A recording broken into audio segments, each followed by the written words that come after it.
2 AI giants, 1 hacking challenge. Who will win? On the one side, we have the well-known ChatGPT, which is used by everybody.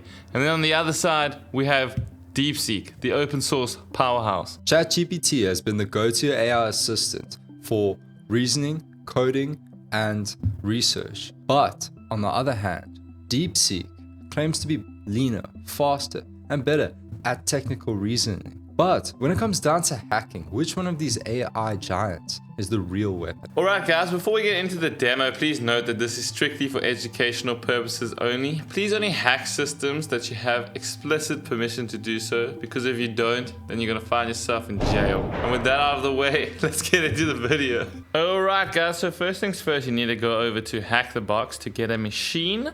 So let's go and find one. So obviously go to the retired machines, and you get a few of them for free, which is awesome, so you don't have to get a subscription. So click on the CAP, and CAP is the one that the staff members recommend, so it's the one I'm going to use. And then you click that nice button there, join machine, and it will spawn the machine.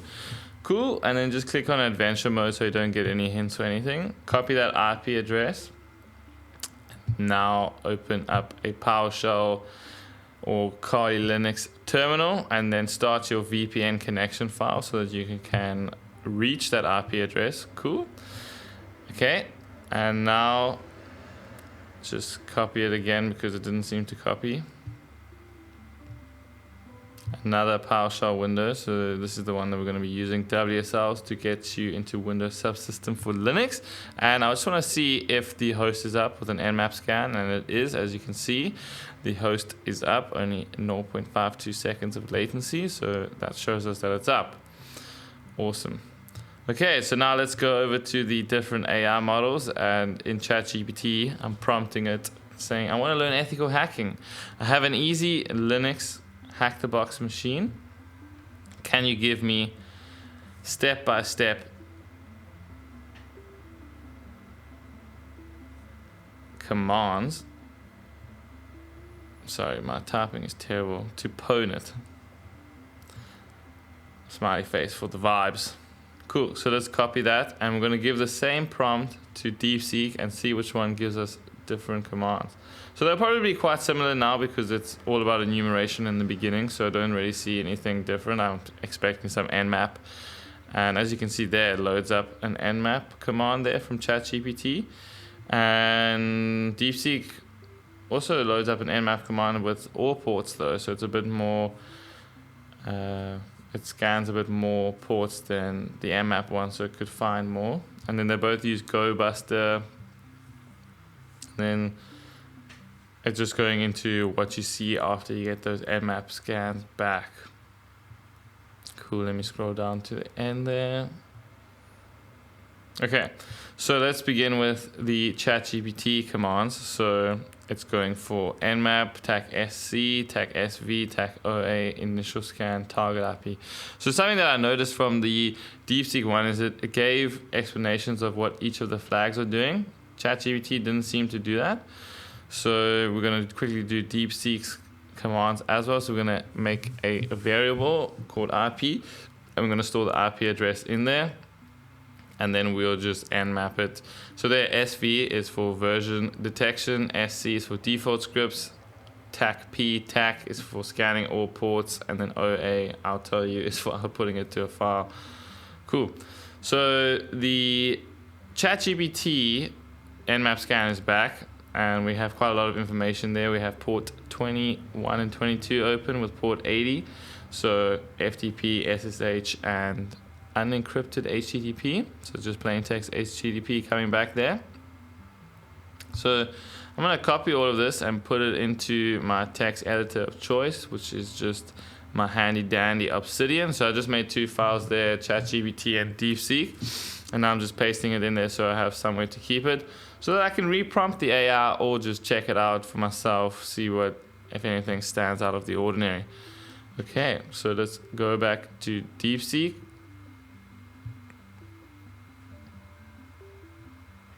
So now we're still in ChatGPT, so I'm going to do some service enumeration. So there's a web server obviously running on port 80. So I'm going to run a gobuster command there, which will basically check for any directories on the web server.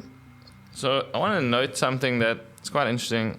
It didn't tell us to go and look at the website. It just told us to start brute forcing directories, which is quite, it's okay, but why don't you just rather go and look at the website and see if you can see anything instead of just going for brute forcing directories, because just by plainly navigating the website, you would be able to do that.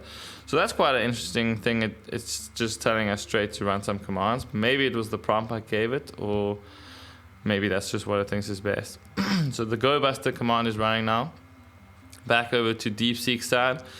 Gonna copy that scan. It took a bit longer, obviously, because it's doing all ports. So let me quickly copy that and put it into the Obsidian vault that I have. So just navigate over to DeepSeek there and give it a heading. Paste it in. Awesome. Cool. So the gobuster is still running. DeepSeek also said to run gobuster, but I think I'm just going to use the ChatGPT information because it's a waste of time running the exact same scan when it gives you the same information. So we can see we got some directories back there. It was data, IP, netstat, that sort of thing, capture, all that good stuff. So now I'm just going to quickly reprompt ChatGPT and tell it to see what it tells us to do. So this is what I found from the first steps you gave us. Let's see what it tells us to do next. So it's just reasoning.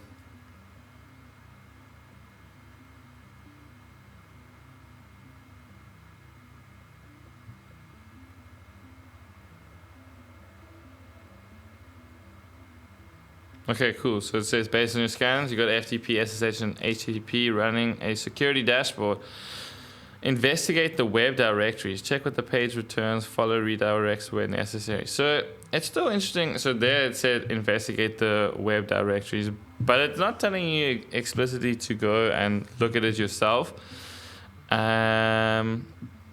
telling you to use curl. So curl's great to obviously see if a website is up and see what you can see then, the HTML or the headers or whatever flags you give it. But let's see what DeepSeek says now. So this is what we found so far.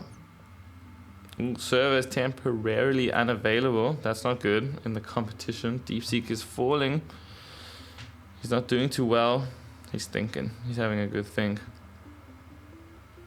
Okay, so while he's thinking, let's check out what ChatGPT has to say. So it wants me to call all of the sites and see if I found anything. Just check what the page returned. Follow the redirects when necessary. Okay guys, so as you can see, the curl request basically listed out all of the content that makes up the website. So you see, it's quite hard to find vulnerabilities when you're curling like this instead of just navigating to the website and seeing how it actually functions normally. That you asked me to curl anything interesting in them.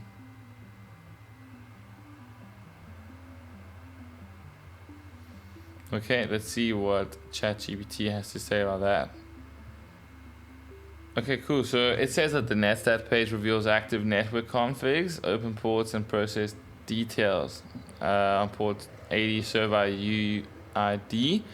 The IP config page, so I'm just going to go navigate to it now. It didn't tell me to. I'm going to use my own intuition. So on the dashboard, you can see there's some security events, failed logging attempts. There we have, on the security snapshot thing, we have data type. So number of packets, number of IP packets, number of TCP packets. That looks pretty interesting. Click download, you get a PCAP. I'm definitely going to check what that is all about. Let's go to IP. We got the different connectors there, ETH0 and LO. Okay, cool. Network status, the netstat, it just had literally running a netstat command there. Okay, let's check out what DeepSeek has for us. So it wants to check if anonymous FTP is allowed. So just run FTP with the IP address there. And then just type in anonymous there as the username. And then don't enter a password, and that would normally work if anonymous login is enabled, but as you can see it fails because it's not allowed. Sad face. Okay, so we're just gonna exit that. Cool. And I'm going to tell ChatGPT now that FTP anonymous doesn't work, but I found a PCAP file on the website. Cool, so I'll just give him the PCAP file, and I'm going to also tell DeepSeek that I found a PCAP file on the website. I don't think DeepSeek can take files though of PCAP nature, as well as FTP anonymous didn't work. Okay, let's see what these two bad boys have to say about my PCAP file. Ooh, so ChatGPT comes back with a response and DeepSeek hits me with the server is busy, please try again. So ChatGPT was quicker in that sense, and it didn't need to regenerate, so that's a bit interesting. Anyway, DeepSeek is coming back now after it needed a little timeout. So it says download the PCAP from the web server, likely in data. Cool, so then open it in Wireshark and check for FTP credentials in plain text. And then ChatGPT says I must open it in Wireshark as well, or use the command line tool. So let's just check out T-Shark. So it's got a lot of HTTP connections I can see there. TCP. So let's run it on 6.pcap. So see if anything comes out there. So it's a little bit less compared to 5.pcap. It's quite interesting. So let's go back to Firefox and hit up the website again and see if there's some kind of like interesting IDOR or something. So ChatGPT didn't let us know this, but I am speeding it up, otherwise I feel like we will be here forever. So now I'm using my own brain. And so you see there that /data/7. It was on 5 the first time we navigated to that. So what about going to something that isn't the number that it gives us there? Let's try 1, for instance. So number of, okay, it's just loading up. So number of packets is 0, so it has nothing there. Let's try 0 there and see what that gives us. So that's quite interesting. It gives us 72 packets, 69 IPs, 69 TCP packets. So let's download 0.pcap and see what's in that bad boy. So we're gonna get T-Shark to read that 0.pcap file, and as you can see, there's some FTP communications happening there. So let's just filter on the FTP. Cool, so now we just have the FTP packets that are coming through there. As you can see, we're getting a user Nathan there, so that's quite exciting. Let's make the screen a bit bigger. So user Nathan, and then please specify the password, and there's the password buck44. Okay, I'll probably be butchering that, but there's his password. So let's write that down in our file. So I'm just going to go to the DeepSeek file and then put the PCAP as my heading and quickly paste that all in there, all of that goodness. User Nathan and then his password there.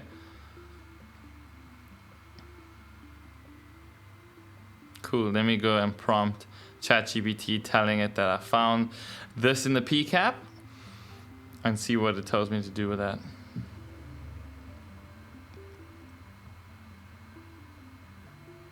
So it's analyzing the FTP credentials. It says the PCAP shows a successful FTP login with the username Nathan, the password buck H4Tform3. Cool. And then DeepSeek says to use TCP dump. So just a different tool to look for FTP, HTTP traffic credentials or any interesting data.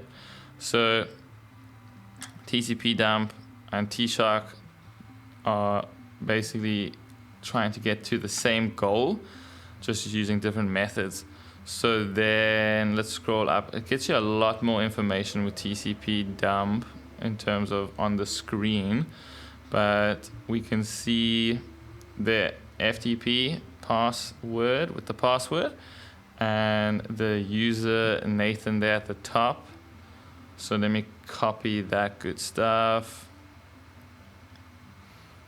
So it's awesome having FTP credentials because now you know you're close to getting that user flag for the box. So I'm just going to give it back to DeepSeek and see what it tells me to do with it. So I found this in the PCAP file. Send that over to DeepSeek and see what it says. Cool, so the PCAP, and then just paste that in there for safekeeping. So DeepSeek's there's something interesting saying FTP is open on port 21. They tried anonymous login earlier but didn't work, so now they have valid creds. They could probably log in there, and then if there's no SSH access, blah blah blah. Once logged in via SSH, the next step is privesc. Cool. So ChatGPT said the PCAP shows a successful FTP login, and then you see, so ChatGPT didn't really give much of next steps there, but as you can see, DeepSeek says to use the username and password. So that's exactly what we're going to do. FTP, the IP, and then the name is Nathan, and then obviously copy the password and just paste that bad boy in there, and you can see login successful. Let's go. Cool. So we just list out the directory, and you can see user.txt and linpiece.sh. I think another user uploaded linpiece onto the box. I don't think that it was meant to be there by default, but I'm going to go and get that user.txt file, and then I'm going to try and read that out. So first things first, I need to exit the FTP service, which I do with an exit command, and then just cat user.txt. So there is the user flag. Let's go. So I'm going to go back to the Hack the Box website and just paste that bad boy in there and click submit. And as you can see, the user flag is owned, and then submit a rating. I don't actually think it was that hard. You literally just had to go on the website and download the 0.pcap file and then find the creds and then log in. So yeah, I don't think it was that hard. So I'll just say very easy.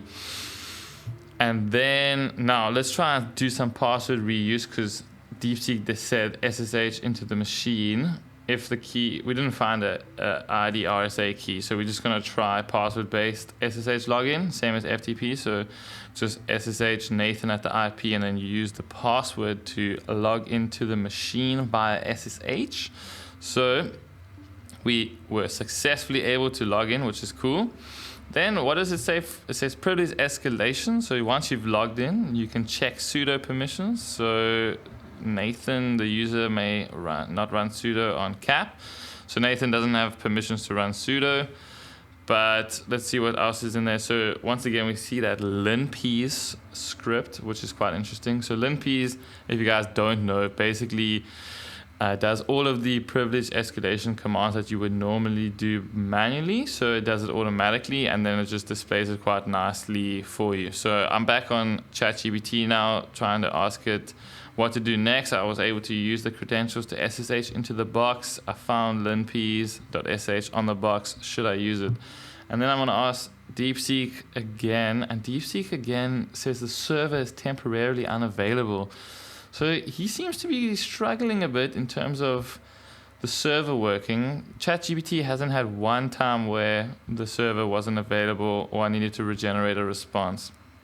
So it says I should definitely use linpiece. It's a solid tool, so I should just give it execute permissions and run it with chmod plus X on the script, and then just run the script. So I give it the execute permissions, and then I begin running it. So as you can see, it's obviously going to go through all of the commands that it would normally do, you would normally do manually. So let's see what that looks like. It's just finished running now. So scrolling up, you're looking for reds and yellow and reds, I think. So there's one. So files with capabilities limited to 50, just going to copy that and put it into my markdown file. So just put the interesting stuff in there, and then gonna re-ask ChatGPT what to do with it, because I'm not gonna try and use my brain. I'm just gonna use AI to hack this machine as much as possible. Cool, so keep scrolling up, CVEs, any exploits that are available. We've got some reds there, so some probables, but there's some CVE checks that it does there. So it says it's vulnerable to CVE 2021. I didn't get to read the whole thing. 4034 and 3560. So those are pretty much the privilege escalation vectors. So let's go back to the AI and give it to it. So you see, DeepSeek wasn't able to give us a response, which is quite sad, because I felt like DeepSeek was winning in terms of the commands, in terms of the layout it was giving us. So I'm just going to try it again and say I was able to get these 95% privilege escalation vectors from LinPs. Please give me the steps to become root, and then just paste it in there. Cool. So let's see if DeepSeek comes back to life. Ooh, server is temporarily unavailable. I think we're going to have to call it dead now. So ChatGPT, can you take the win now that DeepSeek is struggling and end him? Okay, so paste it into ChatGPT, and it's reasoning. It seems to be working normally, considering ethical hacking steps. So it seems to be getting ready to give us a response. DeepSeek seems to be tired and done for. So ChatGPT gave us a response saying below is one common method using PwnKit. So only run these in an authorized environment. So you just need to be able to download the PwnKit exploit that you can just get on GitHub. There is a nice article that I'm going to use. So I got this version. So yeah, it's just telling us to check if PKexec is unpatched. So I'm pasting that in there, seeing what it says. Babel is reasoning. So it says it's simply confirming the version is 0.105, which is vulnerable to the PwnKit CVE. Cool, and then it gives us some commands to download it, but this article on its GitHub is much better. The install instructions or usage instructions, whatever you want to call it. So you're just going to curl it. And then chmod, give it executable permissions. Cool, and then I need to SCP it over to the SSH box. So SCP is just a file transfer protocol that you can use. I am going to ask ChatGPT what the command is to move the PwnKit executable over to the SSH machine so that it can give it to me, because I don't use my brain and I don't know any commands off by heart. So it's just going to reason quickly, and hopefully it gives me the correct command. So it's understanding that the user now wants the SCP command to move the PwnKit executable. So it gives it to me. So all it is just SCP, the PwnKit executable, and then the username, which is Nathan, the IP address, and then it's just telling me to put it in the temporary folder there. So it copies the executable there. Obviously, you need to put Nathan's password in so it can authenticate. Cool. So we do that and then list out the temp folder. As you can see, the PwnKit executable is there. And if we run it, we become root. Let's go. So we've pwned the box now. We just need the root flag. Cool. So just cat the root.txt flag, and there it is, guys. So ChatGPT is the winner because it was able to actually finish the hack, not like DeepSeek who died. And there we go, we get the noise that you've pwned cap. So congratulations, let's go. Okay guys, so the winner without a doubt has to be ChatGPT. He made it all the way to the end and successfully hacked the easy Linux box. Unfortunately, DeepSeek died and the server now rests in peace. So if you guys want to check out some of our other videos, we have a services playlist with SSH, FTP, and SMB, and more to come. They'll be linked down below in the description. And with that, happy hacking, and we'll see you in the next one. Peace.